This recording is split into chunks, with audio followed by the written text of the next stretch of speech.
আমি নয়নাদিত্য আপনাদের সকলকে আমন্ত্রণ জানাচ্ছি আমাদের নিয়মিত আয়োজন নিউজ শো নির্বাচিত খবরে। আজ দিনভর যে প্রধান খবর আলোচনার খোরাক জুগিয়েছে, যে খবরগুলো ভীষণ রকম জনগুরুত্বপূর্ণ, তেমনি কিছু নির্বাচিত খবর ও খবরের নির্মোহ বিশ্লেষণ নিয়ে আমাদের এই আয়োজন। আজকে আলোচনার জন্য পুরো সময় জুড়ে আমাদের সাথে স্টুডিওতে আছেন জ্যেষ্ঠ সাংবাদিক আশরাফ কায়সার। স্বাগত আপনাকে।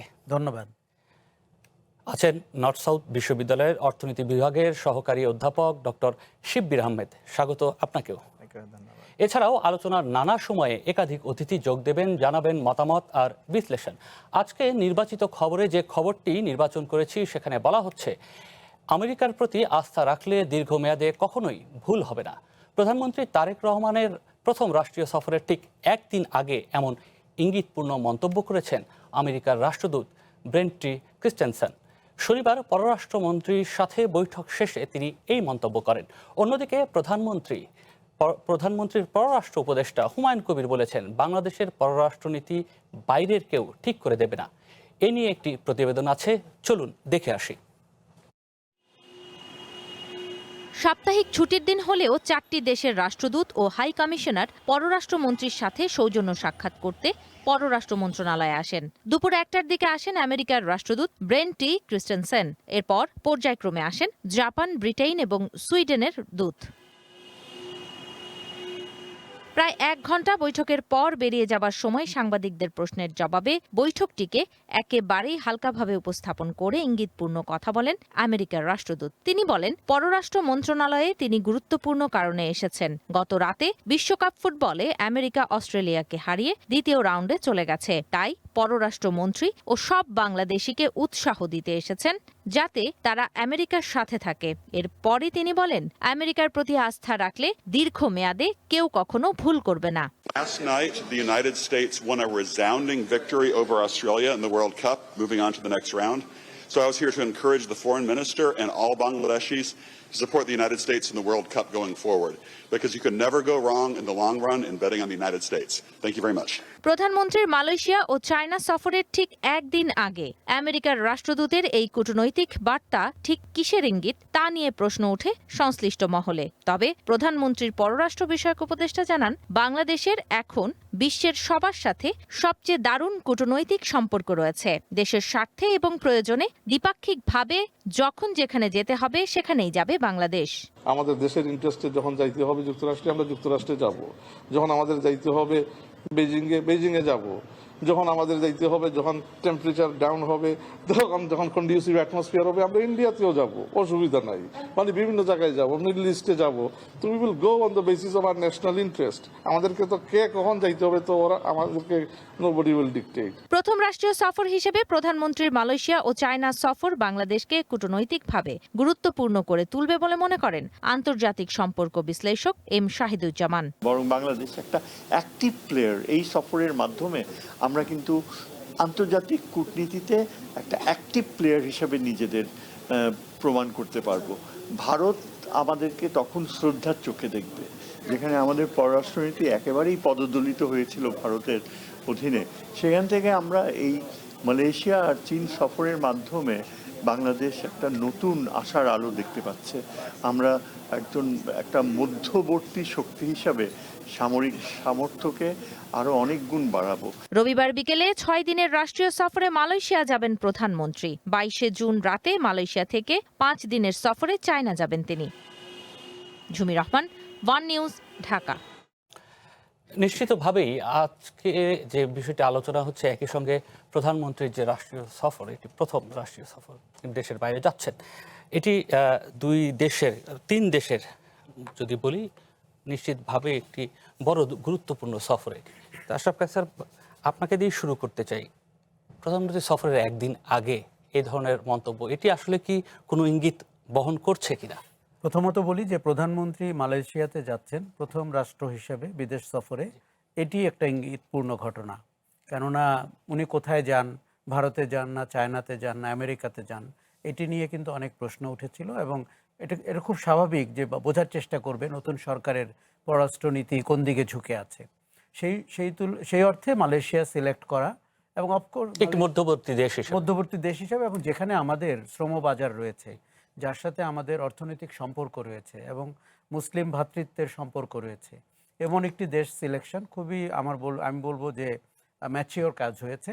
এবার আপনাকে বলি যে বাংলাদেশের গত 15-16 বছরের শাসনামলে আমরা দেশটিকে একদিকে ঝুঁকে পড়তে দেখেছি, ধুকে ধুকে পররাষ্ট্রনীতি চালাতে দেখেছি এবং খুব প্রশ্নবোধক পররাষ্ট্রনীতির দিকে দেশটি চলে গেছিল। তাকে আর তখন স্বাধীন সার্বভৌম দেশ মনে হচ্ছিল না, ভারতের অধীনস্থ একটি প্রদেশ মনে হচ্ছিল এবং ভারতের কথায় রাজনীতি, অর্থনীতি, কূটনীতি এমনকি সাজানো নির্বাচনগুলো পরিচালিত হচ্ছিল। সেই জায়গা থেকে উত্তরণ, এটা কিন্তু একটা সিগনিফিক্যান্ট উত্তরণ। আমরা অনেক সময় অর্থনীতির কথা বেশি বলি, কিন্তু দেশ হিসাবে যে ঘুরে দাঁড়ানো, উঠে দাঁড়ানো, তার একটা সময় কিন্তু 100 দিনের মধ্যে বিএনপি সরকার পালন করতে শুরু করেছে। এখন সুবিধা কি? সুবিধা হচ্ছে যে দেখুন, আমরা কারোর সাথে শত্রুতার পক্ষে না, এমনকি ভারতের সাথেও না। যদিও ভারত আগ বাড়িয়ে অনেক ধরনের কর্মকাণ্ড করছে, আপনি জানেন ঢাকায় সংখ্যালঘুদের জমায়েত হচ্ছে, তারা কেউ কেউ রংপুর বিভাগ সীমান্তে পুশিন হচ্ছে। কিন্তু যেটি দরকার সেটি হচ্ছে যে আমাদের ভবিষ্যতের জন্য, আমাদের শ্রমবাজারের জন্য, আমাদের অর্থনীতির দিগন্ত উন্মোচনের জন্য, আমাদের অবকাঠামোর সঙ্গী ঠিক করার জন্য এবং আমাদের প্রতিরক্ষার জন্য কাদেরকে জরুরি? সরকার যেন স্বাধীনভাবে সেটি নির্বাচন করতে পারে। সেখানে তো যখন দ্বিতীয় দেশ হিসেবে চায়না যাচ্ছে এবং আজকে আমেরিকার যে রাষ্ট্রদূতের যে বক্তব্য, সেই প্রসঙ্গটা কি আসলে দুটোর সঙ্গে কোনোভাবে মেলানোর সুযোগ আছে কিনা, সেই প্রশ্নের উত্তর নিব। তার আগে আমি একটু যুক্ত করে নিতে চাই মুন্সি ফয়েজ আহমেদ, তিনি আমাদের সঙ্গে আছেন, সাবেক রাষ্ট্রদূত। স্বাগত আপনাকে স্যার, আপনি একটু থাকবেন, আমরা কথা বলছিলাম একটু। একই প্রশ্ন আপনাকেও করতে চাই যে এই যে এই সফরে এবং আজকে আমেরিকার রাষ্ট্রদূতের যে মন্তব্য, এটিকে আসলে গভীরভাবে দেখবার সুযোগ আছে কিনা? না, নিঃসন্দেহে। ধন্যবাদ আপনাদেরকে, আমার সহ-আলোচককে ধন্যবাদ।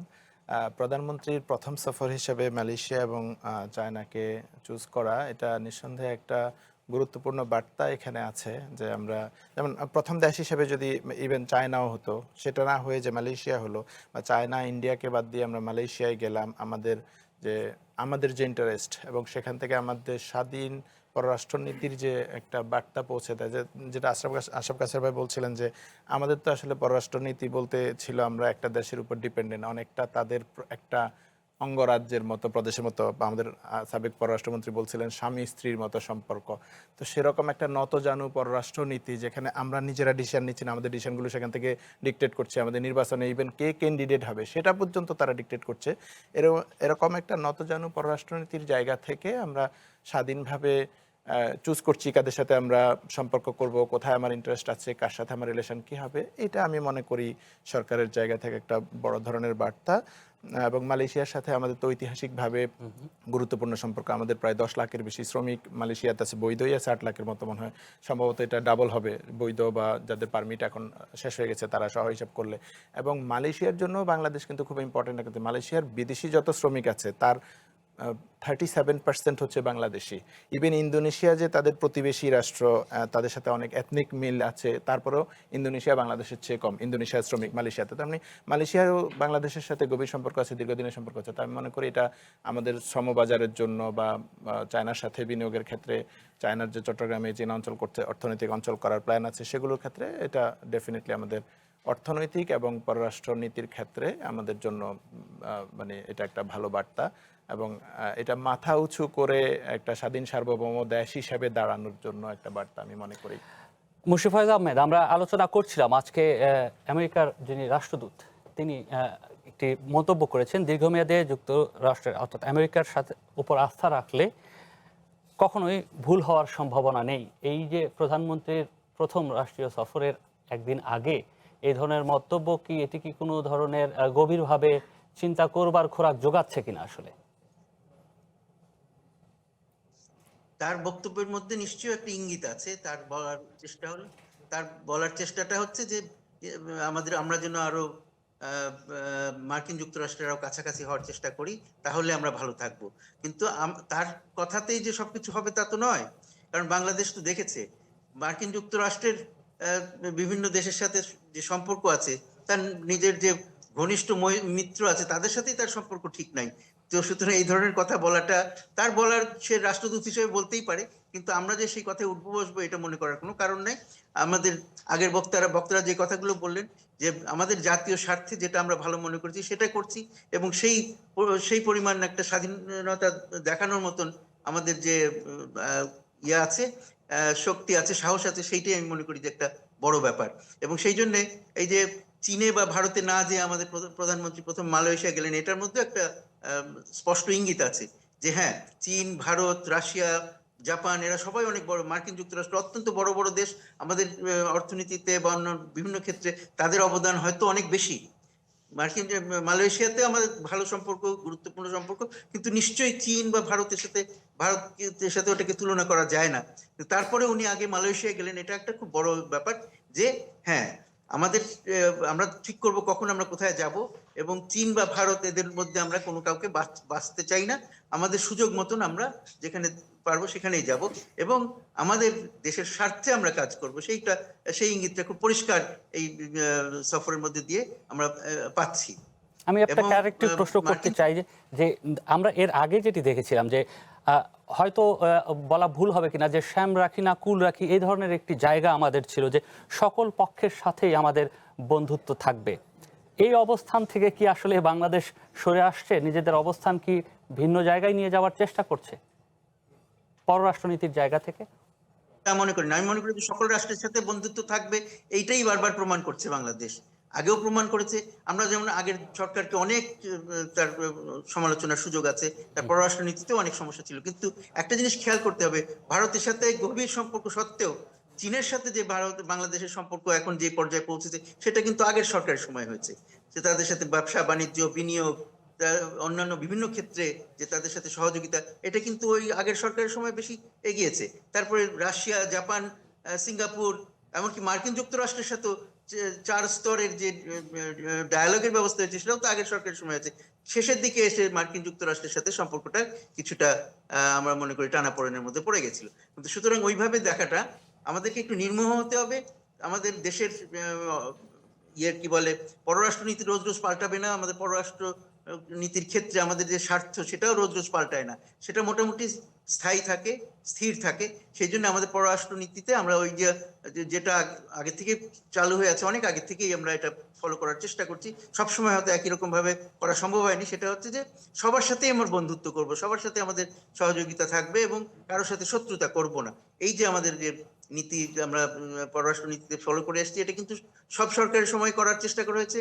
কোনো সময় বেশি সফলতার সাথে করা হয়েছে, কোনো সময় অত সাফল্য হয়নি, কিন্তু তারপরেও এইটাই আমাদের নীতি। এবং এই বর্তমান সরকারও আমরা দেখতে পাচ্ছি যে সেটাই করার চেষ্টা করছে। কেবলই তো শুরু হয়েছে সরকার, খুব নতুন সরকার, কিন্তু তারপরেও তারা বোঝাতে চেষ্টা করেছে যে না, আমরা ওই চীন বা ভারতের মধ্যে কাউকে বাঁচার জন্য আমরা চেষ্টা করছি না, আমরা সবার সাথেই যাব। সেই জন্য প্রথমে আমরা চীন বা ভারত কোনটাকেই নিলাম না, আমরা অন্য আরেকটা রাষ্ট্র যাদের সাথে আমাদের বিভিন্ন দিক থেকে সুসম্পর্ক আছে, কিন্তু অত বড় রাষ্ট্র হিসেবে গণ্য নয়, অত গুরুত্বপূর্ণ মনে করে না অনেকেই, কিন্তু সেখানে যে আমাদের প্রধানমন্ত্রী প্রথম যাচ্ছেন, তো এখান থেকেই তো একটা ইঙ্গিত পাওয়া যাচ্ছে যে আমরা একটা স্বাধীন একটা পররাষ্ট্রনীতি অনুসরণ করতে চাই, এবং সবাইকে আমরা যথেষ্ট প্রয়োজন মতন গুরুত্ব দেব। মুশফিকুর আহমেদ, আপনি থাকবেন আমাদের সঙ্গে। আশরাফ কায়েস স্যার, আপনার কাছে যদি আমি প্রশ্নটি আরো একবার করি, যে এই যে সকলের সাথে বন্ধুত্ব, শত্রুতা কারোর সঙ্গে নয়, কিন্তু নিজেদের স্বকীয়তা, নিজেদের অবস্থান, এখন এমন একটি বৈশ্বিক অর্থনীতির মধ্যে দিয়ে আমরা আছি, এই বাস্তবতাটা কি আছে? আমাদের কি কোনো না কোনো একটি জায়গাতে ঝুঁকতেই হবে? এইরকম বাস্তবতাটা কি সময় এসেছে? একদমই না। আমাদের কোনো দিকে, কারো দিকে না ঝুঁকেই আমরা আমাদের পররাষ্ট্রনীতির বাস্তবায়ন করতে পারি। বিগত সরকারের সময় আমরা ত্রুটি দেখেছিলাম, যেহেতু তারা গণতান্ত্রিক শাসন না করে স্বৈরাচারী ফ্যাসিবাদী শাসন করছিলেন।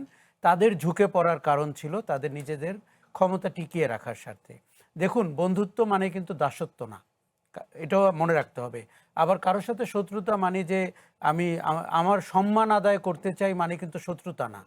কাজেই পররাষ্ট্রনীতির কথাগুলো আমরা যেন স্পিরিটের জায়গা থেকে দেখি, আমরা যেন সেটিকে ঠিক শব্দ হিসাবে না দেখি।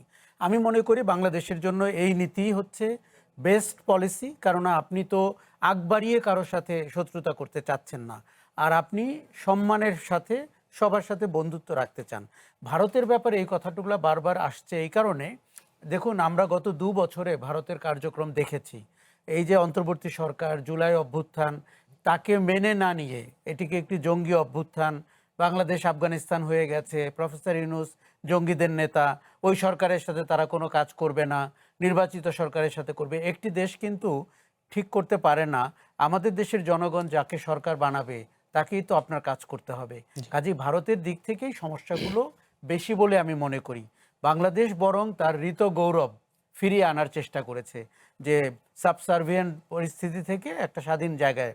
আমার মনে হয় যে এখন সরকার যদি এই পলিসিটি অবলম্বন করে, দেখুন আমরা একটা উন্নয়নমুখী দেশ, অতএব আমাদের অবকাঠামোর সঙ্গী লাগবে, আমাদের কিন্তু আপনার অর্থনৈতিক সঙ্গী লাগবে, রাজনৈতিক লাগবে, সামরিক ক্ষেত্রেও সহযোগিতা লাগবে।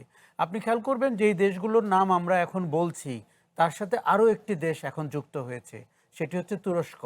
তুরস্ক বাংলাদেশের সামরিক ক্ষেত্রেও ভূমিকা রাখছে, অর্থনৈতিক ক্ষেত্রেও রাখছে, তাদের ব্যাপক ইনভেস্টমেন্ট বাংলাদেশে তৈরি হচ্ছে, এবং রাজনৈতিক বলয়েও কিন্তু তুরস্কের এক ধরনের প্রভাব আমরা লক্ষ্য করতে পারছি। কাজে আমরা একটা খোলা মনে আমাদের একটা দেশ পরিচালনার জায়গা কূটনৈতিকভাবে করতে চাই, যেখানে বাংলাদেশের স্বার্থ সবার আগে রেখে আপনাকে বিবেচনা করতে হবে যে কার সাথে আমরা কোন সম্পর্কটি করব। কিন্তু আপনি একটা জিনিস মনে রাখবেন, এটি কিন্তু কোনোভাবেই সাংঘর্ষিক না। আপনি আজকে জাপানের সাথে সম্পর্ক করতে গেলে চীনের সাথে খারাপ হয়ে যাবে, বা চীনের সাথে করতে গেলে ভারতের সাথে। দক্ষ সরকার, দক্ষ কূটনীতিবিদরা এটি এটি রক্ষা করেই সম্পর্কটিকে পরিচালনা করতে পারে। শিববির আহমেদ স্যার, আপনার কাছে যদি আমি জিজ্ঞেস করি, যে আমেরিকা এবং চায়নার যে সম্পর্ক, এই সম্পর্কটা আমরা দীর্ঘদিন হলো দেখছি এক ধরনের দ্বান্দ্বিক সম্পর্ক রয়েছে, এবং আমেরিকা বরাবর বলে আসে তার শত্রু মানে তার মিত্র দেশগুলো তার সঙ্গে যেতে পারবে না। তো সেই জায়গা থেকে আসলে বাংলাদেশের এই যে চায়নার সাথে সম্পর্ক দৃঢ় হওয়া, আমেরিকার চাপটা কি আর একটু বাড়বে বলে মনে করেন? না, এটা খুবই গুরুত্বপূর্ণ ইস্যু, আমাদের কনসার্নে থাকার মতো। ডেফিনেটলি চায়না এবং ইন্ডিয়ার দ্বন্দ্ব আছে নিজেদের মধ্যে, ইউএস এবং চায়নার কম্পিটিশন আছে নানান ইস্যুতে। এখন তাদের মধ্যে গ্লোবালি তো গ্লোবাল পলিটিক্সে নানান কম্পিটিশন থাকবে, কনফ্লিক্ট থাকবে, সব কিছু তো আর আমাদের হাতে, আমাদের কন্ট্রোলের বাইরে অনেক কিছুই। কিন্তু আমাদের যেটা করতে হবে যে আমি তো আর কারোর সাথে রিলেশন না রেখে একা একা চলতে পারবো না। আমাদের ভাই বলছিলেন আমাদের অর্থনৈতিক, বাণিজ্যিক বা রাজনৈতিক, ইভেন সামরিক নানান সহযোগিতার দরকার হবে, সম্পর্কের দরকার হবে। তো অ্যাট দ্য সেম টাইম আমরা তো গ্লোবাল ওরকম পরাশক্তি না যে আমি ডোমিনেট করতে পারবো অন্যদেরকে। তো আমার এখানে একটা আমি মনে করি যে একটা ব্যালেন্সের জায়গায় থাকতে হবে, যে আমার চায়নাকেও লাগবে, আমার ইউএসের সাথেও সম্পর্ক রাখা লাগবে, এবং ইন্ডিয়া আমাদের বৃহৎ প্রতিবেশী, তাদের সাথেও আমাদের টু সাম এক্সটেন্ট সম্পর্ক তো রাখতেই হবে। কিন্তু এই ক্ষেত্রে আমার ওই যে ব্যালেন্সটা তৈরি করা এবং কারো প্রতি এককভাবে এমন আনুগত্যের জায়গায় না যাওয়া যে সে আমাকে তার স্লেভের মতো করে ব্যবহার করতে পারবে, সে যা চাইবে তাই হবে, এরকম না হয়ে আমার ইন্টারেস্ট যেখানে সেখানে প্রায়োরিটি দেয়া। আমার ইন্টারেস্টের জায়গায় কি, আমার কর্মসংস্থানের দরকার আছে, আমার বিদেশি বিনিয়োগের দরকার আছে, আমার শ্রমবাজারের অপরচুনিটিসগুলো দরকার আছে, বা আমার বাংলাদেশে অবকাঠামোগত উন্নয়নগুলোতে বিনিয়োগের দরকার আছে। সো আমি আমার স্বার্থটা দেখব, আমি এখানে তাদের কনফ্লিক্টের পার্ট হব না, যে আমাকে কেন্দ্র করে বা বাংলাদেশকে কেন্দ্র করে কনফ্লিক্ট তৈরি হবে। আমার মনে হয় না বাংলাদেশ সে জায়গায় যাবে বা যাওয়া দরকারও আছে। আমি মনে করি সেটাতে না গিয়ে তাদের কনফ্লিক্টের জায়গা বা তাদের কম্পিটিশনের জায়গা তাদের মতো করে রেখেও আমরা সবার সাথে আমাদের স্বার্থের জায়গায় কোঅপারেট করতে পারি বা সম্পর্ক বিল্ড আপ করতে পারি। মুন্সি ফয়েজ আহমেদ স্যার, আপনার কাছে যদি জিজ্ঞেস করতে চাই যে এই জায়গাটা আসলে একদমই সূক্ষ্মভাবে মেপে পা রাখার যে জায়গাটা, যে চায়না এবং আমেরিকার যে দ্বান্দ্বিক সম্পর্ক, এটি আমরা জানি এখানে বাংলাদেশের সঙ্গে সম্পর্ক চায়নার বাড়লে আমেরিকার উপর থেকে এক ধরনের চাপ আসার কি আসলে শঙ্কা দেখেন আপনি? ওইভাবে ভয় পেয়ে কাজ করা যাবে না। আমাদের হলো যে জাতীয় স্বার্থে চীনের সাথে আমার কি সম্পর্ক দরকার, তার কাছ থেকে কি ধরনের সহযোগিতা দরকার, এবং সেগুলোর শর্ত কি হবে, সেগুলো আমরা পুঙ্খানুপুঙ্খ বিচার করে তার সাথে একটা সমতা এবং মর্যাদাপূর্ণ সম্পর্ক গড়ে তুলবো। আগে ওইটা নিয়ে এগিয়ে যাব। তেমনি ভারতের সাথেও সম্পর্কে, ভারত আমার চতুষ্পার্শ্বে অবস্থিত, 3 পার্শ্বে নয়, কারণ বে অফ বেঙ্গলেও তো তাদেরই প্রভাব বলে। তো সেটা ইচ্ছা করলে সেখানেও তারা আমাদের জন্য অনেক সমস্যা সৃষ্টি করতে পারে। তো ভারত আমার চতুষ্পার্শ্বে, আমি আবার ভারতের পেটের ভেতরে অবস্থান করি। সুতরাং আমার এখানে অশান্তি হইলে সেটাও ভারতকে ক্ষতিগ্রস্ত করে। সুতরাং আমাদের পরস্পরের জন্যই ভারতের সাথে, ভারত এবং বাংলাদেশের সুসম্পর্ক খুব প্রয়োজন। তেমনি আমার মার্কিন যুক্তরাষ্ট্র আমাদের সবচেয়ে বড় কি বলা যায় বিনিয়োগ রপ্তানির গন্তব্য, একক রপ্তানি গন্তব্য, তার সাথে আমাদের সেই জন্য অত্যন্ত ভালো সম্পর্ক দরকার। কিন্তু তার চেয়েও বেশি আন্তর্জাতিক ক্ষেত্রে আমরা যে সক্রিয় হব, বিভিন্ন মঞ্চে, বিভিন্ন ফোরামে যে আমরা সক্রিয় থাকব, সেটা যদি মার্কিন যুক্তরাষ্ট্রের মতন দেশ বাধা তৈরি করে তাহলে আমাদের জন্য কঠিন হবে। তো সুতরাং তাদের সাথে আমাদের ভালো সম্পর্ক ওই জন্যও দরকার যে তারা যেন আমাদেরকে কোনোখানে বাধা না দেয়। বেশিরভাগ ক্ষেত্রে স্যার, আপনি আপনাদের সঙ্গে থাকবেন, আমরা এই বিষয়টা নিয়ে আরেকটু আলোচনা করতে চাই। দর্শক, সময় হলো ছোট্ট একটি বিরতি, ফিরছি একটু পরেই। ভবিষ্যৎ হোক নিরাপদ, বিনিয়োগ হোক বিশ্বস্ত, আর আমার পছন্দ সল্ট বে। ওয়েলকাম টু সল্ট বে। আবারও স্বাগত নির্বাচিত খবরে। এবং যে বিষয়টি নিয়ে আলোচনা করছিলাম যে এই যে প্রধানমন্ত্রীর যে সফর, এই সফরের চায়নাতে গিয়ে 13টি সমঝোতা স্মারক, 2টি চুক্তি, একটি কর্মপরিকল্পনা, একটি প্রোটোকল সই হওয়ার সম্ভাবনা রয়েছে। স্যার, আপনাকে দিয়ে যদি আমি বলি, শিববির আহমেদ, এই যে চুক্তিগুলো হবে, নিশ্চিতভাবেই এখানে বাণিজ্যিক নানা চুক্তির ইস্যু থাকবে, একই সঙ্গে সামরিক সক্ষমতা বৃদ্ধির বিষয়গুলো হয়তো আলোচনায় আসবে। কিন্তু এরই মধ্যে বাংলাদেশ আমেরিকার সাথে একটি বাণিজ্য চুক্তি করে ফেলেছে। সেখানে বলা হচ্ছে যে আমেরিকার সাথে যদি সামরিক সরঞ্জাম কেনার বৃদ্ধির উদ্যোগ নেবে, সেই চুক্তি অনুযায়ী একই সাথে বেশ কিছু সংখ্যক দেশের থেকে সামরিক সরঞ্জাম কেনার সীমিত রাখার চেষ্টা করবে। তবে কোন কোন দেশ, সেটি সেই চুক্তিতে বলা হয়নি। এখন এটি কি আসলে এই যে চুক্তিটি এই ধরনের বিভিন্ন দেশের সাথে বাংলাদেশ স্বাধীনভাবে যে নিজেদের মতো করে ব্যবসা বাণিজ্যের জায়গায় চুক্তিবদ্ধ হবে কিংবা নানা ধরনের সমঝোতায় যাবে, সেটিকে একটি বাধা হিসেবে দেখেন আপনি? এবারের যে এই যে যুক্তরাষ্ট্রের সাথে যে বাণিজ্য চুক্তি, এটা তো একটু ক্রিটিক্যাল আলাপ আলোচনা আছে এখানে, এবং অনেকেই মনে করছেন যে এই চুক্তির মাধ্যমে ইউএস বাংলাদেশের পররাষ্ট্রনীতির অনেক কিছু কন্ট্রোল করতে চাইবে, যে কাদের সাথে কি চুক্তি করতে পারবে বা না পারবে। সেক্ষেত্রে এরকম যদি হয় যে চায়নার মতো একটা নন মার্কেট ইকোনমির সাথে আমি যদি একটা চুক্তিতে যাই, দ্যার ইজ এ চান্স আর কি, যে তারা আবার, যেটা দিয়ে মূলত এই বাণিজ্য চুক্তিটা হলো, যে তারা 37% থেকে 37% শুল্ক আরোপ করবে।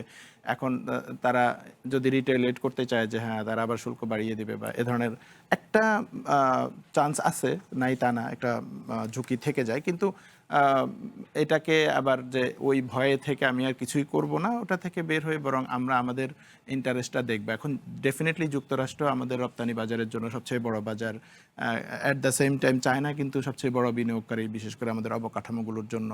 ইন্ডিয়া আমাদের বড় প্রতিবেশী, মধ্যপ্রাচ্যে আমাদের শ্রমবাজার, জ্বালানির উৎস, সো নানানভাবে, বা জাপান, কোরিয়া, জাপান, ইউরোপ আমাদের উন্নয়ন সহযোগী। তো সবার সাথে আমাদের এই সম্পর্কগুলো লাগবে। কোনো একটা অ্যাক্টর তো আমাকে সবগুলো সাপোর্ট দিতে পারছে না। মানে যুক্তরাষ্ট্র আমাকে রপ্তানি বাজার দিচ্ছে, কিন্তু একই সাথে বাকি যেগুলো দরকার আমার সেগুলো তো দিতে পারছে না। সো একটা দেশের উপরে এককভাবে নির্ভরশীল হয়ে আমরা পারবো না, আবার থাকা উচিত হবে না। এই জায়গাটা আমাদের যে মানে স্ট্র্যাটেজিক ব্যালেন্সিং, যেটা যে আমার মাল্টিফ্যাক্টর ফরেন পলিসি দিয়ে যে সবার সাথে আমি ভালো সম্পর্ক রাখবো, আমার ইন্টারেস্টের জায়গায়, ন্যাশনাল ইন্টারেস্টের জায়গায় সম্পর্ক রাখবো, কিন্তু আবার তাদের কনফ্লিক্টের পার্ট আমি হব না, যে একজনকে খুশি করতে গিয়ে আরেকজনের শত্রু হয়ে যাব, এটা আমি করব না। এই বাণিজ্য চুক্তি আমাদের নতুন যে সামনের দিনগুলোতে নতুন দেশ কিংবা সহযোগী দেশগুলোর সঙ্গে চুক্তি করার ক্ষেত্রে কোনো প্রতিবন্ধকতা তৈরি? দেখুন, বাণিজ্য চুক্তিটি অসম চুক্তি হয়েছে, বাণিজ্য চুক্তিটি নিয়ে অনেক বিতর্ক আছে। বাণিজ্য চুক্তিটিতে বাংলাদেশের স্বার্থ অনেক জায়গায় লঙ্ঘিত হয়েছে, এবং বাণিজ্য চুক্তিটি যেভাবে পর্যালোচনা করা উচিত ছিল ওই সময়ে নির্বাচনের 3 দিন আগে যেই ভঙ্গিতে করা হয়েছে, কোনোটাই গ্রহণযোগ্য না। এবং এখনও সময় আছে বাণিজ্য চুক্তিটিকে রিভিউ করে মার্কিন যুক্তরাষ্ট্রের সাথে আলোচনা করার। আমি আপনাকে একটা কথা বলি, জনগণের ম্যান্ডেট একটা বড় শক্তি। এই সরকার জনগণের ম্যান্ডেট পাওয়া সরকার, এবং গত সরকারটির মানে অন্তর্বর্তীর আগে আওয়ামী লীগ সরকারের সমস্যা ছিল সাজানো নির্বাচনের সরকার, ম্যান্ডেট ছিল না, ফলে ওই সরকার দুর্বল ছিল এবং তার এটি বলার মুখ ছিল না। পৃথিবীর সব দেশ জানতো কি করে নির্বাচন হচ্ছে। এই সরকার বলতেই পারে ওই চুক্তিটি কিন্তু অন্তর্বর্তী সরকারের সময় হয়েছে। জনগণের ম্যান্ডেট পাওয়া সরকার জনগণের দোহাই দিয়ে অনেক কথা বলতে পারে, যে বাংলাদেশের জনগণের স্বার্থ কোথায় কোথায় লঙ্ঘিত হয়েছে, রাষ্ট্রের স্বার্থ কোথায় লঙ্ঘিত হয়েছে। আরেকটা জিনিস হচ্ছে যে কোনো চুক্তি অথবা কূটনীতি কিন্তু স্ট্যাটিক না, আপনি সেটাকে ভিন্নভাবে প্রবাহিত করতে পারেন, আপনি অনেকভাবে বিশ্লেষণ করতে পারেন, ইন্টারপ্রেট করতে পারেন। কাজে আমার মনে হয় এটি অবশ্যই একটা প্রতিবন্ধক, কেননা আপনি ওই চুক্তিতে বলেছেন তৃতীয় কোনো দেশের সাথে সামরিক কিংবা অসামরিক কিংবা অর্থনৈতিক চুক্তি করতে হলে মার্কিন যুক্তরাষ্ট্রকে আপনাকে জানাতে হবে। কাজেই সে কোন প্রেক্ষাপটে এই কথাগুলো লেখা হয়েছে, কোন প্রেক্ষাপটে আজকে আমি চায়না সফরে যাচ্ছি বা মালয়েশিয়া যাচ্ছি, এটি আমার ধারণা আমাদের যারা এক্সিকিউটিভসরা আছেন তারা দক্ষতার সাথে চাইলে এটিকে বাংলাদেশের পক্ষে আপনি ব্যবহার করতে পারেন।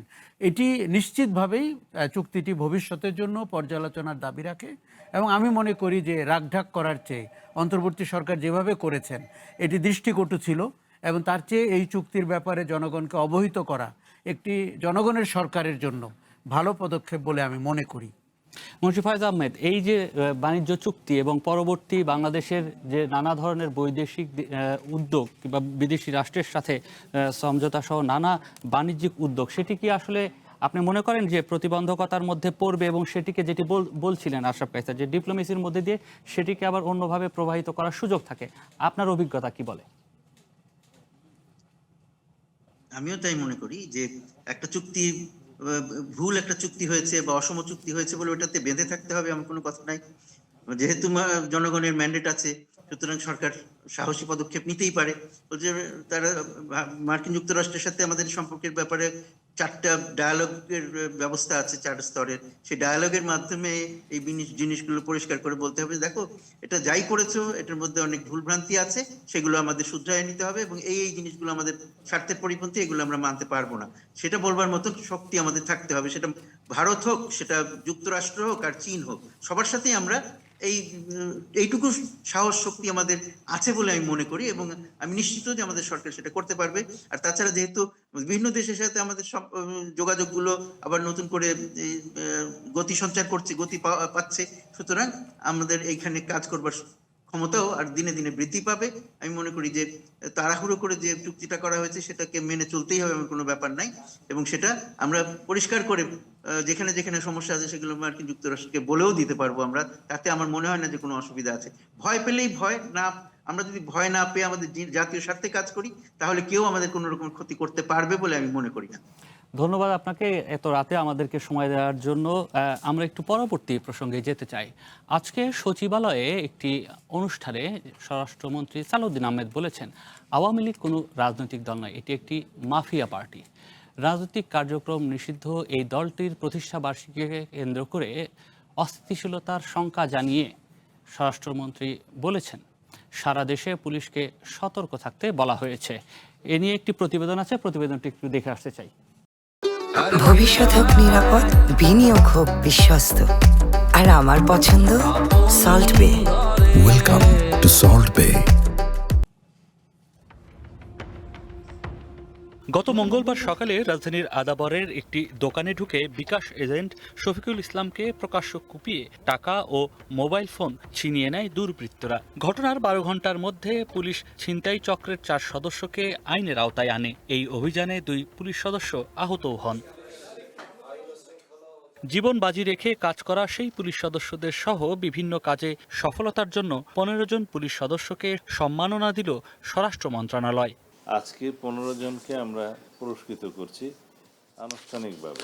শনিবার সচিবালয়ে আয়োজিত এক অনুষ্ঠানে স্বরাষ্ট্রমন্ত্রী সালাউদ্দিন আহমেদ বলেন, সংযুক্ত আরব আমিরাতের সরকারের কাছে সাবেক আইজিপি বেনজির আহমেদের বিরুদ্ধে থাকা সকল মামলার নথি পাঠানো হয়েছে। দেশটির সরকার যথাযথ প্রক্রিয়া অনুসরণ করে খুব শিগগিরই তাকে ফিরিয়ে দেবেন বলে আশা প্রকাশ করেন স্বরাষ্ট্রমন্ত্রী।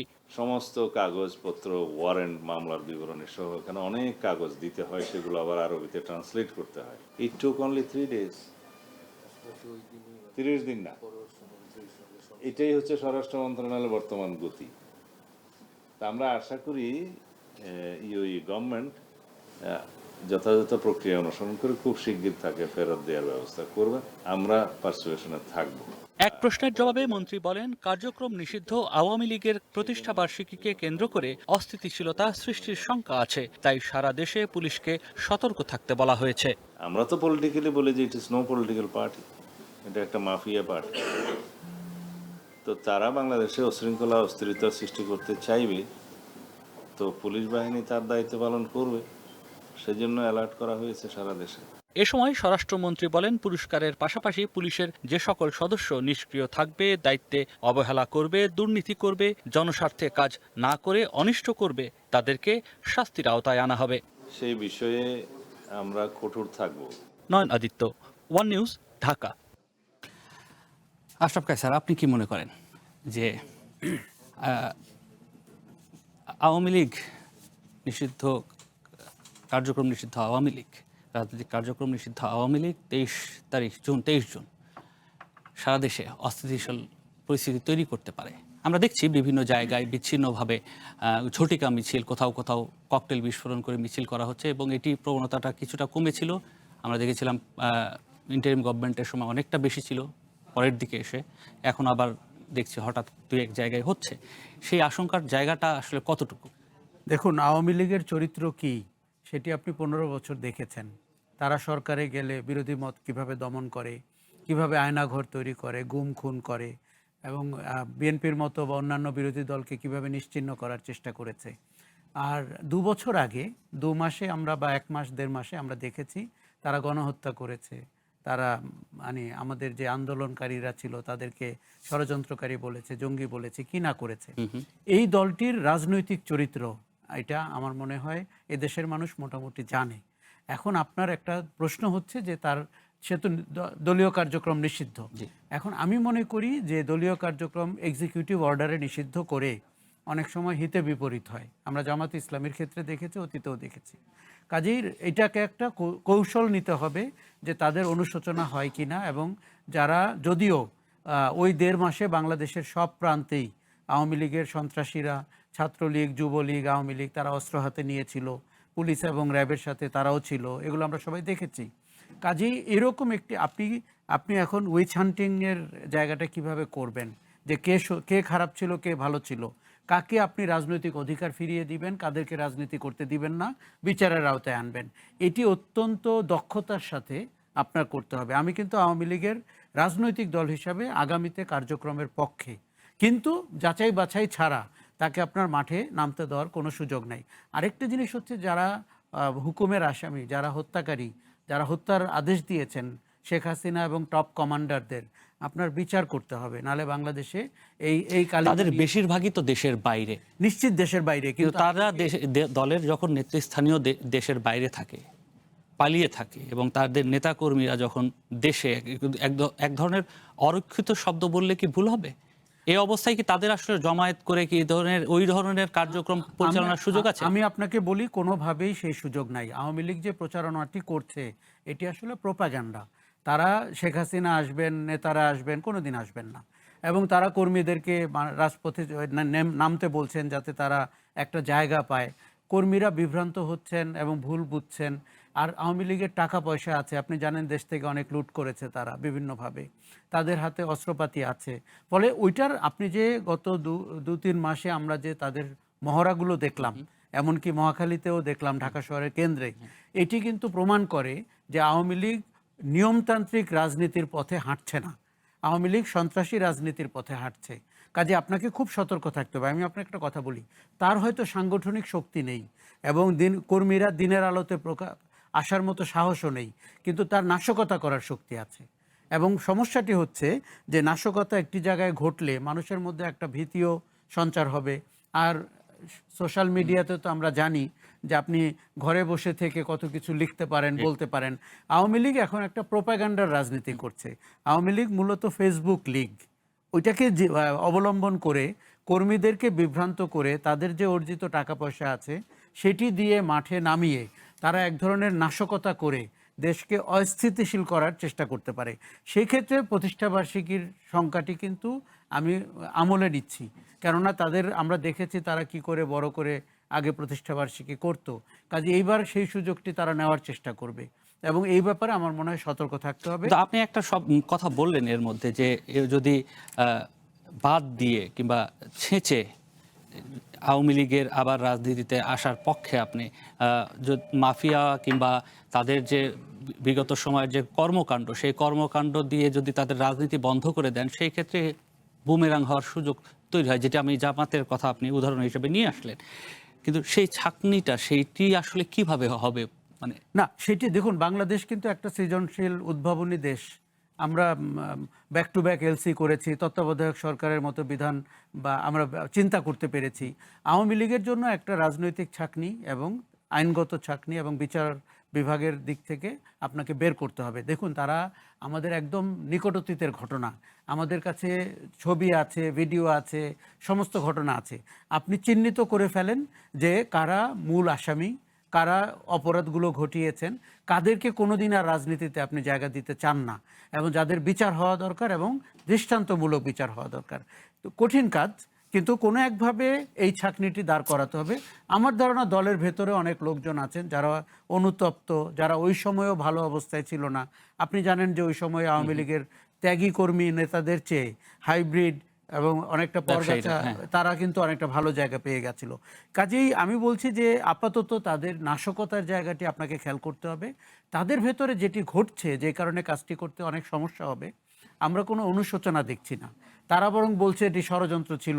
তারা বলছে যে এখন তারা খুঁজে বের করছে যে গোয়েন্দা সংস্থার ষড়যন্ত্র। কেউ বলছেন প্রধানমন্ত্রীর মুখ্য সচিব, আগের প্রধানমন্ত্রীর মুখ্য সচিব দায়ী, কেউ বলছেন আমেরিকান ডলার, কেউ বলছেন জঙ্গি। এইভাবে যদি তারা ছায়ার সাথে যুদ্ধ করতে থাকে, তারা কোনোদিন সত্যটি উপলব্ধি করতে পারবে না। সত্যটি হচ্ছে যে জনগণ ঝেঁটিয়ে তাদেরকে ক্ষমতা থেকে নামিয়েছে এবং তারা পালিয়ে গেছেন। এই সত্যটি উপলব্ধি করলে তারা যদি আবার তিলে তিলে রাজনৈতিক সংগঠনটিকে দাঁড় করানোর চেষ্টা করেন, সেই ক্ষেত্রে আপনি দেখবেন যে আমাদের সরকার কিংবা প্রশাসন থেকে হয়তো সহযোগিতা করা উচিত হবে। কেননা এত পুরনো একটি দল, তার অতীতে অনেক কালিমালিপ্ত সময় আছে। শুধু যে এই 15 বছর আর 2 মাস তা কিন্তু না, আমরা 72-75-এর অনেক ঘটনা জানি।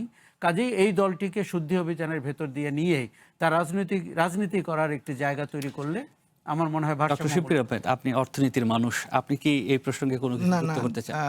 নিঃসন্দেহে আমি একটু যুক্ত করতে চাই। দেখেন, আওয়ামী লীগ নিয়ে যদি আমরা আলাপ করতে যাই, আলাপের আমাদের পয়েন্ট হওয়া দরকার এটা যে আওয়ামী লীগ রাজনীতি করতে পারবে কি পারবে না, বা করা উচিত কি করা উচিত না। আমি মনে করি এটা আসলে ডিসিশন হয়ে গেছে। 5 আগস্টের পরে জনগণ রায় দিয়ে দিয়েছে যে আওয়ামী লীগ এদেশের রাজনীতির জন্য ফিট না, বা এদেশের রাজনীতির সাথে তাদের রাজনীতি আসলে যায় না। যেটা স্বরাষ্ট্রমন্ত্রী বলেছেন, তারা একটা মাফিয়া চক্র, একটা সন্ত্রাসী গোষ্ঠী আমরা বলতে পারি। এরকম সারা দুনিয়ায় নানান সন্ত্রাসী গোষ্ঠী নিষিদ্ধ হয়েছে, বা গণ অভ্যুত্থানে আপনি সিরিয়ায় বলেন, তিউনিসিয়ায় বলেন, তারপরে ইয়েতে মিশরে বলেন, বা নানান স্বৈরশাসকরা এরকম যারা পালিয়ে গিয়েছে, পালাতে বাধ্য হয়েছে, গণহত্যা করে দেশের মানুষকে হত্যা করে, জনগণের টাকায় কিনা অর্থ দিয়ে, অস্ত্র দিয়ে জনগণকে হত্যা করেছে। এ ধরনের শাসকরা বা ওই ধরনের রাজনৈতিক দলগুলো আসলে আর রাজনীতিতে ফিরে আসে না, এগুলো ইতিহাসের পাঠ হয়ে যায়। আওয়ামী লীগের আলাপটা আসলে সে জায়গাতে, রাজনীতিতে আমি মনে করি না আওয়ামী লীগের ফিরে আসবার মতো বা আওয়ামী লীগের রাজনীতি শুরু করবার মতো আর কোনো স্কোপ বাংলাদেশে আসে, জনগণ রায় দিয়েছে। কিন্তু এখানে যেটা আছে যে এই যে আওয়ামী ফেসিবাদী বাকশালী যে মন মানসিকতা দিয়ে একটা জনগোষ্ঠীর ব্রেইন ওয়াশ করা হয়েছে, যারা দেখেছে যে গণহত্যা করে, জনগণকে হত্যা করে, খুন করে, লুটতরাজ করে পালিয়ে যেতে বাধ্য হয়েছে, এরকম নেত্রীর কথায় এখনো কিছু মানুষরা নাচতেছে, টুকটাক বিভিন্ন জায়গায় মিছিল করছে, কোথাও কিছু গুপ্ত হামলা করা বা এ ধরনের বিশৃঙ্খলা করার চেষ্টা করতেছে। এটাকে আমরা কিভাবে ট্যাকেল করব, এটা নিয়ে আলাপ হওয়া দরকার আছে। ভাই যেটা বলছেন যে একটা শুদ্ধি অভিযানের মধ্য দিয়ে, আমি এটাকে বলেছিলাম যে আমাদের একটা আওয়ামিফিকেশন প্রসেসের মধ্য দিয়ে যাওয়া দরকার। এই যে এদের ব্রেন ওয়াশড হয়ে আছে, এদের যে একটা আগ্রাসী মনোভাব, সেই সংখ্যা কিন্তু নেহায়েত কম না। অবশ্যই ধরেন কত সংখ্যা সেটা আমি সেই বিতর্কে যাব না, কিন্তু ধরেন শেখ হাসিনা এখন পর্যন্ত বলতেছে এরকম কথা যে ভোটের সংখ্যার হিসাবে যদি আমরা যেটি পাই, হ্যাঁ না, ভোটের সংখ্যায় সেটাতে অন্য আলাপ আছে। আমি মনে করি সেটা 5%-এর বেশি না, ম্যাক্সিমাম 5% হবে। সেটা নিয়ে আজকে কথা বলতে চাই না। কিন্তু দেখেন মানসিকতাটার জায়গায়, যেটা কাছে একটুখানি ফোকাস করেছেন, যে শেখ হাসিনা এখনো বলছে 223 জনকে খুন করার লাইসেন্স আমি পেয়ে গেছি, কারণ আমার নামে এতগুলো হত্যা মামলা দিয়েছে। আজকেও যে চৈতালি বা কেউ একজন বলেছিল যে জুলাই বললে ধোলাই দেওয়া হবে। রিসেন্টলি নেত্রকোনা আপনি দেখেছেন একজন জুলাই যোদ্ধাকে ধরে নিয়ে নির্যাতন করা হয়েছে, তাকে ওই যে ইন্ডিয়ায় যেরকম করে জয় শ্রীরাম বলায়, এখানে জয় বাংলা বলানো হয়েছে, জুলাই নিয়ে খারাপ কথা বলানো, তাকে নির্যাতন করেছে, এবং সেটা আবার সেলিব্রেট করেছে বাংলাদেশের অনেক আওয়ামীপন্থী বুদ্ধিজীবীরা। একজন সাহিত্যিকের বউ এটাকে এটিও যেমন করেছে, আবার হচ্ছে এই আওয়ামী লীগের দোহাই দিয়ে কিংবা আওয়ামী লীগের ট্যাগ দিয়ে যাদেরকে এখানে মপ করে, সেটা অবশ্যই না, কারোর উপরে কোনো ধরনের জুলুম হওয়া উচিত না। কিন্তু এখানে যেটা আওয়ামী লীগের ব্যাপারে আলাপ আসলে যেটা দরকার, যে এই যে একটা বড় জনগোষ্ঠী ব্রেন ওয়াশড হয়ে আছে, তাদের চিন্তার মধ্যে একটা সন্ত্রাসী চিন্তা বা এ ধরনের নির্যাতন নিপীড়ন করা, মানুষকে ভয় দেখানো, এই ধরনের যে আশঙ্কাটা আছে, এই মানুষগুলোকে আমরা কিভাবে মেইন স্ট্রিম জায়গায় নিয়ে আসতে পারি। এখন এরকম তো অনেক সন্ত্রাসী গোষ্ঠীকে আমরা নিষিদ্ধ করেছি, কিন্তু সবগুলোকে তো আপনি নির্মূল করতে পারবেন, এটা তো আপনার নাগরিক না। এই যে মনে করেন মুখোশ পরে, মাস্ক পরে 2-4 জন মিলে মিছিল করতেছে, আমরা এই আলোচনায় থাকবো, তবে তার আগে মেইন স্ট্রিমে আমরা কিভাবে নিয়ে আসতে পারি সেটা নিয়ে ছোট্ট একটি বিরতির পর। ভবিষ্যৎ হোক নিরাপদ, বিনিয়োগ হোক বিশ্বস্ত, আর আমার পছন্দ সল্ট বে। ওয়েলকাম টু সল্ট বে। আবার স্বাগত নির্বাচিত খবরে। শিবির স্যার, আপনি বলছিলেন যে আওয়ামী লীগের রাজনীতিতে ফেরা না ফেরার প্রসঙ্গে আপনি যদি শেষ করতে চান। না, আমি এটাই বলছিলাম যে আওয়ামী লীগ ফিরবে কি ফিরবে না, রাজনীতি করতে পারবে কি পারবে না, এটা আসলে বিতর্কের পার্ট না। এটা আসলে সমাধান হয়ে গেছে 5 আগস্টেই। এটা সারা দুনিয়াতে যত জায়গায় এরকম ফেসিবাদী শাসক গোষ্ঠী পালাতে বাধ্য হয়েছে, কারোরই রাজনীতিতে আর ফিরে আসা হয় নাই, বরং সেই রাজনীতি থেকে জনগণ সেদিনেই মুক্তি নিয়ে নিয়েছে। কিন্তু যেটা হচ্ছে যে আমাদের এই যে জনগোষ্ঠী তাদের দ্বারা বিভ্রান্ত হয়ে আছে, এবং তারা এই সন্ত্রাসীরা দেশের বাইরে পালিয়ে গিয়েও সেখান থেকে তাদের এখানকার নিরীহকর্মী যাদেরকে তারা ফেলে রেখে চলে গেছে, যাদের কথা দ্বিতীয়বার ভাবেও নাই, তাদেরকে এখন আবার হয়তো নানাভাবে অর্থ দিয়ে বা উস্কানি দিয়ে অথবা তাদেরকে যে ফেসিবাদী বাকশালী ব্রেন ওয়াশ করে রাখছে, সেইটাকে ব্যবহার করে এদেরকে আবার ময়দানে নামিয়ে একটা বিশৃঙ্খল পরিবেশ তৈরি করতে চায়, যেটা আসলে রাজনীতি না। এই যে গুপ্ত হত্যা করা বা গুপ্ত আপনার কাছে কি মনে হচ্ছে সেই জায়গায় আমি মনে করি এই জনগোষ্ঠীকে আমরা মধ্যে দিয়ে নিয়ে আসা, স্যার একেবারে হার্ড লাইনে আছেন না, 30 সেকেন্ড আমি একটু শেষ করি। আমি বলছি এই জনগণ, এরা আপনার নাগরিক, এদেরকে আপনি অবজ্ঞা করতে, অস্বীকার করতে পারবেন না। এদেরকে কিভাবে আপনি মেইন স্ট্রিমে নিয়ে আসবেন? তারা যে সন্ত্রাসী বাকশালী মেন্টালিটি নিয়ে বসে আছে, ব্রেন ওয়াশড হয়ে আছে, সেখান থেকে এদেরকে মেইন স্ট্রিমে আনা যায় কিভাবে, এটা নিয়ে আমাদের আলাপ করতে হবে একটা ডি-আওয়ামিফিকেশন প্রসেসের মধ্য দিয়ে। দেখুন, আমরা আওয়ামী লীগের রাজনৈতিক চরিত্র যদি দেখি, তার মধ্যে একটা ফিউডাল অ্যাটিচিউড আছে। ফিউডাল হচ্ছে যে অন্য কাউকে সম্মান করে না, এটি শুরু থেকেই। এখন আওয়ামী লীগ দেশে একটি বিভক্তির রাজনীতি করেছে। কি বিভক্তি? যে মুক্তিযুদ্ধের পক্ষ শক্তি, বিপক্ষ শক্তি, ওটি তার রাজনীতির জন্য দরকার। দেশের বাস্তবতায় কিন্তু ওই অবস্থা ছিল না। আরেকটা হচ্ছে যে আওয়ামী লীগ এক ধরনের অসুস্থতার জন্ম দিয়েছে। আমি বলতে চাই আওয়ামী লীগ কিন্তু একটা ভাইরাসের মতো, যেই আক্রান্ত হয়েছে সেই ভাইরাস থেকে মুক্তি পায় না। আমি একজনকে চিনি, তিনি বলেন তার ব্লাড গ্রুপ আওয়ামী লীগ। তার ছেলে জুলাইতে পুলিশ এবং আওয়ামী পান্ডাদের দ্বারা প্রহৃত হয়েছিলেন, তারপরেও উনি শেখ হাসিনা এবং আওয়ামী লীগের পক্ষে কথা বলেন। তার মানে উনি দিনের আলোতে ঘটে যাওয়া ফ্যাক্টকেও মেনে নিতে পারেন না তার অসুস্থ রাজনীতিকরণের কারণে। কাজেই আপনি এটিকে খুবই ডেলিকেট ম্যাটার, এটিকে বাংলাদেশের রাজনীতি থেকে আওয়ামী লীগের যে মনোজগতে উপনিবেশ, সেটিকে আপনি কি করে সরাবেন। আরেকটা কথা হচ্ছে যে রাজনৈতিক দল আওয়ামী লীগের চেয়ে ছদ্মবেশী আওয়ামী লীগ, কালচারাল ফ্রন্টের আওয়ামী লীগ, মিডিয়ার ভেতরে আওয়ামী লীগ মানসিকতার যে মানুষগুলো, তাদের অবস্থা আমি আরও খারাপ দেখছি। বিশেষ করে আমি আপনাকে কালচারাল ফ্রন্টের কথা বলি। তারা নাটক, সিনেমা, গান, নৃত্য এগুলোর নামে আওয়ামী লীগের ন্যারেটিভ বাজারজাত করে, এবং তারা দিন শেষে আওয়ামী লীগ, কোনো মানবাধিকার কর্মীকেও আমরা দেখেছি শেখ হাসিনার বন্ধু বলে দিন শেষে আওয়ামী লীগ, মানে আওয়ামী লীগের ক্ষতি হবে এমন কোনো মানবাধিকারের কথা উনি বলবেন না। তার মানে এটি অসুস্থতা, এটি তো এই অসুস্থতা দিয়ে রাজনীতি কিংবা দেশ কোনোটি হবে না। এর বাইরে আমি এদের ব্যাপারে আপনাকে এই জন্য সতর্ক থাকতে হবে, তারা কিন্তু সফট ন্যারেটিভ বিক্রি করেন, তারা নাটকের মোড়কে আওয়ামী লীগ বিক্রি করেন, তারা শেখ হাসিনার প্রত্যাবর্তন চান, তারা আওয়ামী লীগের রাজনীতিতে পুনঃস্থাপন চান, অ্যাজ ইট ইজ চান, মানে রোগাক্রান্ত অবস্থাতেই চান। কিন্তু আমরা আর ভাইরাস ঢুকতে দিতে চাই না। এই অসুস্থতা থেকে আওয়ামী লীগ বাংলাদেশের রাজনীতিতে একটি অসুখ, কাজে আপনাকে এটা ট্রিটমেন্ট করতে হবে। এখন ট্রিটমেন্ট করে তাকে রাজনীতিতে পুনর্বাসন। এই প্রসঙ্গটি একটু পরিবর্তন করতে চাই, এবং আজকে যেটি স্বরাষ্ট্রমন্ত্রী বলেছেন, আরব আমিরাতে গ্রেফতার হওয়া সাবেক আইজিপি বেনজির আহমেদ, তাকে ফেরাতে তারা আশাবাদ প্রকাশ করেছেন। কেননা তিনি বলেছেন যে আরব আমিরাতের পক্ষ থেকে 30 দিনের মধ্যে তার বিরুদ্ধে যেসব কাগজপত্র কিংবা আইনি যে প্রক্রিয়াগুলোর কাগজপত্র আছে সেগুলো পাঠানোর জন্য বলা হয়েছে। 3 দিনের মধ্যে স্বরাষ্ট্র মন্ত্রণালয় সেটি পাঠিয়েছেন, এবং তিনি আশা করছেন যে দ্রুততম সময়ের মধ্যে হয়তো সেখানকার সরকার যাচাই বাছাই করবার পর বেনজির আহমেদকে বাংলাদেশকে ফেরত পাঠাবে। এই প্রক্রিয়াটি কি এত আসলে সহজ হবে? যদিও আমরা জানি যে আরব আমিরাতে বাংলাদেশ থেকে আসামি নিয়ে যাওয়া কিংবা সেখান থেকে আসামি ফেরত দেওয়ার এক ধরনের ইতিহাস আমাদের আছে। দেখুন, প্রক্রিয়াটি নির্ভর আপনি বলতে থাকেন, আমি একটু পত্রিকাও দেখব। জি। প্রক্রিয়াটি নির্ভর করছে সরকার কতটা জোরালোভাবে, কতটা দলিলপত্রের ভিত্তিতে বেনজির আহমেদকে ফেরত আনেন। আপনি জানেন যে বেনজির আহমেদ দেশে গত 2 দশকে যেই পরিমাণ আলোচিত এবং গুম, খুন, আয়নাঘর, হত্যা সহ যে ধরনের অপরাধের সাথে যুক্ত এবং অর্থনৈতিক অপরাধের সাথে যুক্ত, এমনকি সামাজিক স্ক্যান্ডালের সাথে যুক্ত, তাকে ফিরিয়ে আনা ওই দিনটি উৎসবের দিন হওয়া উচিত হবে। কেননা আমরা চাই অপরাধ ধরে আপনি অপরাধীদেরকে আইনের ভিত্তিতে যেন বিচারটি করতে পারেন।